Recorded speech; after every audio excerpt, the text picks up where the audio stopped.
Good morning my dear brothers and sisters in Christ. ప్రభువుని యేసుక్రీస్తు వారి నామంలో మీ అందరికీ శుభాలు ప్రకటిస్తున్నాను. బాగున్నారా? మీరంతా క్షేమంగా ఉన్నారా? ప్రతిరోజు ఉదయాన్నే లేచిన తర్వాత మనం దేవుని వాక్యాన్ని చదువుకుని ప్రార్థన చేసుకున్న తర్వాత దేవుని వాగ్దాన సందేశాన్ని మనం వింటున్నాం. మీలో చాలామంది ప్రపంచంలో ఆయా దేశాల నుండి, భారతదేశంలో అనేక రాష్ట్రాల నుండి ఈ వాగ్దాన సందేశం కోసం కనిపెడుతున్నారు. ప్రతిరోజు దేవుణ్ణి మంచితనాన్ని గుర్తించి ఆయన కృపలో వర్ధిల్లుతున్నందుకు నేను ప్రభువుని స్తుతిస్తున్నాను. ఈరోజు వాగ్దానం కోసం పరిశుద్ధ గ్రంథాలు తెరిచి కీర్తనల గ్రంథం 50వ కీర్తన 15వ వచనాన్ని చదువుకుందాం. Psalm 50 and verse 15. ఆపత్కాలమున నీవు నన్ను గూర్చి మొర్రపెట్టుము, నేను నిన్ను విడిపించెదను, నీవు నన్ను మహిమ పరచెదవు. బైబిల్లో 150 కీర్తనలు ఉన్నాయి. వాటిని కొంతమంది భక్తులు పరిశుద్ధాత్మ ప్రేరేపణ ద్వారా వ్రాస్తూ వచ్చారు. పరిశుద్ధ గ్రంథం 2 విధాలుగా రాయబడిందని తరచుగా చెబుతూ ఉంటాను. ఒకటి డివైన్ రెవల్యూషన్, రెండవది డివైన్ ఇన్స్పిరేషన్. దేవుని ప్రత్యక్షత ద్వారా పరిశుద్ధ గ్రంథం రాయబడింది. రెండవది పరిశుద్ధాత్మ ప్రేరేపణ ద్వారా పరిశుద్ధ గ్రంథం రాయబడింది. ఈరోజు ప్రపంచవ్యాప్తంగా పరిశుద్ధ గ్రంథం కోట్లాది మందిని ప్రభావితం చేయడానికి ఉన్న కారణంలో ఇది కూడా ఒకటి. మనుషులు రాసిన గ్రంథం అయితే ఇంత ప్రభావవంతంగా మనుషులను ప్రభావితం చేయదు. దేవుని గ్రంథం కనుకే ప్రపంచంలో అనేక మంది హృదయ మార్పును అనుభవిస్తున్నారు. పరిశుద్ధ గ్రంథం అనేక మంది జీవితాల్లో వినూత్నమైన మార్పులు తీసుకొచ్చింది. నూతన సృష్టిగా అనేక మంది మార్చబడ్డారు. తద్వారా ప్రపంచానికి ప్రయోజనం చేకూరుతుంది. పరిశుద్ధ గ్రంథాన్ని చదివి నష్టపోయిన వాళ్ళు కానీ, చెడిపోయిన వాళ్ళు కానీ ఎవ్వరు లేరు.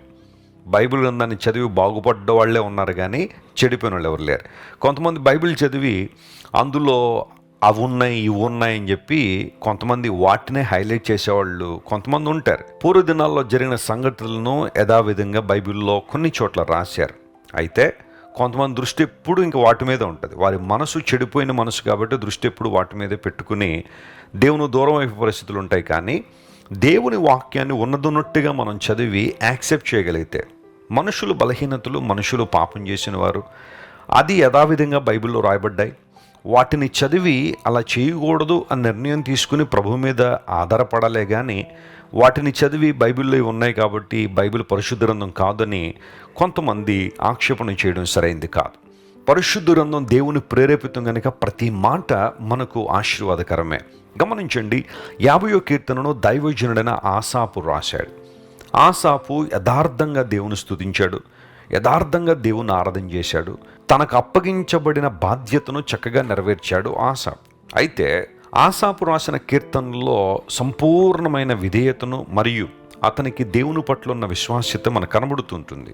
50వ కీర్తన మనం చదివినప్పుడు ఆపత్కాలమున నీవు నన్ను గురించి మొరపెట్టుము, నేను నిన్ను విడిపిస్తాను, నేను నిన్ను విడిపిస్తానేమో అనే మాట అక్కడ మనకు కనబడదు. దేవుడు ఎప్పుడు కూడా సందేహపూర్వకంగా వాగ్దానాలు ఇవ్వలేదు. ఆయన వాగ్దానాలు నిశ్చలమైనవి, సత్యమైనవి. నేను నిన్ను విడిపిస్తాను అంటే విడిపిస్తాడు అంతే. ఆయన అందులో కాంప్రమైజ్ లేదు. ఆయన మనుషుల్లాగా అబద్ధాలు ఆడేవాడు కాదు. ఆయన ఆపత్కాలంలో, in the time of trouble, కొన్నిసార్లు అననుకోని పరిస్థితులు మన జీవితంలోకి వస్తాయి, సమస్యలు మనం చుట్టుముట్టేస్తాయి. ఇక నా వల్ల కాదు, ఈ సమస్య నేను జయించలేను, ఈ బంధకాల నుంచి నేను బయటికి రాలేను, ఈ సమస్యతోనే నా జీవితం ముగిసిపోద్దన్న భావన కొన్నిసార్లు మనుషులకు రావడం ద్వారా తీవ్ర నిరుత్సాహానికి లోనవుతూ ఉంటారు.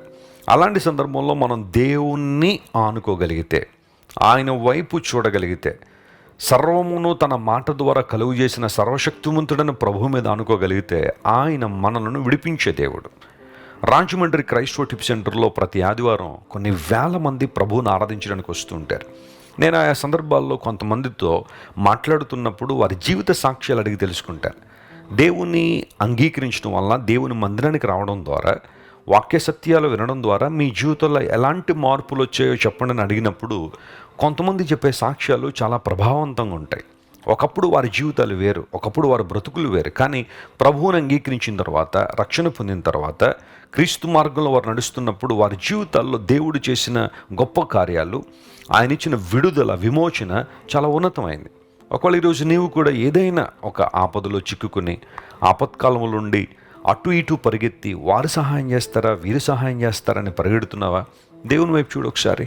ఆయన పాదాల దగ్గరికి వచ్చేసాయి. కృపాసింహాసనం దగ్గర మోకరిల్లిన ఏ వ్యక్తి కూడా నిరుత్సాహంతో తిరిగి వెళ్ళలేదు. Praise the Lord. దేవుడు కృపగలవాడు. ఆయన తన కృపను సంపూర్ణంగా మన మీద కృమ్మరించే దేవుడు. ఆయన వాస్తవానికి మన పాపాన్ని బట్టి మన మీద ఉగ్రత నిలిచి ఉండాలి, కానీ యేసు ప్రభువారు ఈ లోకానికి వచ్చి ఉగ్రతను ఆయన భరించి మనందరికీ రక్షణ ఇచ్చారు. ఆయన మనలను రక్షణ పొందుటకే నియమించాడని బైబిల్లో రాయబడి. నీ దేవుడు నిన్ను విడిపించువాడు ఆయన. ఆయా సందర్భాల్లో చాలామందిని నిరుత్సాహపరచొచ్చేమో, కానీ దేవుని మాట యందు విశ్వాసం ఉంచు. ఎప్పుడైతే మనం ఆపత్కాలంలో దేవుని సన్నిధిలో మొరపెట్టినప్పుడు ఆయన మనకు విడుదల ఇచ్చారో, ఇప్పుడు మనం దేవుని మహిమపరచాల్సిన వారమై ఉన్నాం. చాలామంది జీవితాల్లో జరుగుతున్న పొరపాటు ఏంటంటే, ఆపద వచ్చినప్పుడు మొరపెడతారు, దేవుడు వారికి విడుదల ఇస్తున్నాడు, ఇంకా అక్కడితో చాలామంది ప్రభువు దూరం అయిపోయిన పరిస్థితులు ఉన్నాయి. దేవునికి దూరంగా బ్రతికిన పరిస్థితులు కనబడుతున్నాయి. నిన్ను నన్ను దేవుడు కలుగు చేయడంలో ఆయనకున్న ప్రధాన ఉద్దేశం ఆయన నామం మన జీవితాల ద్వారా మహింపరచబడాలని, గణపరచబడాలని. నా మహిమ నిమిత్తము నేను సృజించిన వారిని నా దగ్గరికి తెప్పించమంటాడు కదా ఆయన. దేవుడు నిన్ను నన్ను కలుగు చేయడంలో ఒక ప్రాముఖ్యమైన ఉద్దేశం, విశిష్టమైన ఉద్దేశం ఏంటంటే ఆయన నామం మహింపరచబడాలి. అది జరగనప్పుడు మన జీవిత పరమార్థాన్ని మర్చిపోతున్నాం మనం. నీ ద్వారా దేవునికి మహిమ రావాలి. పౌలు భక్తుని చూసిన ప్రతి ఒక్కరూ దేవుని మహింపరిచారని లేఖనాలు సెలవిచ్చాయి. ఒకప్పుడు సంఘాన్ని అపరిమితంగా హింసించిన ఈ వ్యక్తి ఇప్పుడు అదే విశ్వాసాన్ని ప్రకటిస్తున్నాడు అని పౌలు గారిని చూసినప్పుడు ఆయన జీవితాన్ని బట్టి అనేక మంది దేవుని మహింపరిచారట. ఒక సూటి ప్రశ్న అడుగుతున్నాను, నీ ద్వారా దేవుడు మహింపరచబడుతున్నారా? ఆయన నామం కనపరచబడుతుందా? ఆయన హెచ్చింపబడుతున్నారా? పరిశీలన చేద్దాం. దేవునికి మహిమను ఆపాదించగలిగితే అంతకన్నా ఆశీర్వాదం మరొకటి లేదు. సంతృప్తిని, సమాధానాన్ని, ఆశీర్వాదాన్ని, ఆదరణను సమృద్ధిగా దేవుడు మనకు దయచేయవాడే ఉన్నాడు. దేవుని బిడ్డలారా, ఈ వాగ్దానాన్ని ఈరోజు క్లెయిమ్ చేసి ప్రభువును స్తుతించండి. అసాధారణమైన అద్భుతాలు మీ జీవితంలో జరగాలని పట్టుదలగా మీకోసం ప్రార్థన చేస్తున్నాం. కన్ను మూసుకోండి, ప్రార్థన చేద్దాం. ప్రేమగల తండ్రి, నీకు వందనాలు. ఈరోజు మీరు మాకు ఇచ్చిన వాగ్దాన సందేశాన్ని బట్టి నీకు స్తోత్రాలు. ఆపత్కాలంలో మేము మొరపెట్టినప్పుడు మాకు విడుదల అనుగ్రహించే దేవుడు గనుక నీకు వందనాలు. నీ ప్రేమ గొప్పది, మా పట్ల నీకున్న ఉద్దేశాలు గొప్పవయ్యా. నీ మంచితనాన్ని బట్టి నేను స్తుతిస్తున్నాం. ఈ వాగ్దాన సందేశాన్ని వీక్షిస్తున్న మా ప్రియులందరినీ, వారి యొక్క కుటుంబాలను మీరు దీవించండి, ఆశీర్వదించండి. ఎవరైతే అనారోగ్యంతో ఉన్నారో స్వస్థ ఇవ్వండి, విడుదలైన వారికి విడుదల ఇవ్వండి ప్రభువా. అన్ని రకములైన ఆశీర్వాదాల కోసం నీ సన్నిధిలో కనిపెడుతున్న వారిని బలపరచండి. ఘనత మహిమ నీకే చెల్లిస్తూ యేసు నామం పేరట అడుగుచున్నాం తండ్రి. Amen, amen. God bless you dear friends. Have a wonderful day. Christ worship center ఓ బలమైన సంఘ ఉజ్జీవం. కొన్ని సంవత్సరాల క్రితం కేవలం ఇద్దరితో ప్రారంభించబడిన పరిచర్య నేడు ప్రపంచవ్యాప్తంగా లక్షలాది మందిని ప్రభావితం చేయుచున్నది. రాజమండ్రి, సికింద్రాబాద్, బెంగళూరు, నెల్లూరు, దుబాయ్, బెహ్రైన్, కరీంనగర్, విశాఖపట్నం, గద్వాల్, కొవ్వూరు, మలకపల్లి, శ్రీలంక, భూటాన్, అడ్డతీగల, పాలమూరు, ఒంగోలు, బళ్ళారి, కోరుకొండ, పోతవరం, నల్లజర్ల, వెంకటరామయ్యగూడెం, మచిలీపట్నం, ఇందిరానగర్లతో పాటు అనేక గ్రామాల్లో క్రైస్ట్ వర్షిప్ సెంటర్ ఆరాధనలు జరుగుచున్నవి. వాక్య సంబంధమైన ఉజ్జీవంలో, పరిశుద్ధాత్మ సంరక్షణలో కొనసాగాలనుకునే ప్రతి ఒక్కరికి మా ప్రేమపూర్వక ఆహ్వానాన్ని అందిస్తున్నాము. రండి, ఆత్మతో సత్యముతో ప్రభువైన యేసు క్రీస్తును ఆరాధిద్దాం.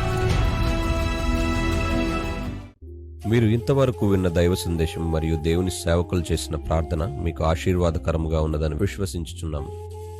ఈ సందేశాన్ని మీ స్నేహితులకు, బంధువులకు షేర్ చేయండి. మీకు ఏదైనా ప్రార్థన అవసరత ఉన్నచో మా ఫోన్ నంబర్లకు కాల్ చేయండి.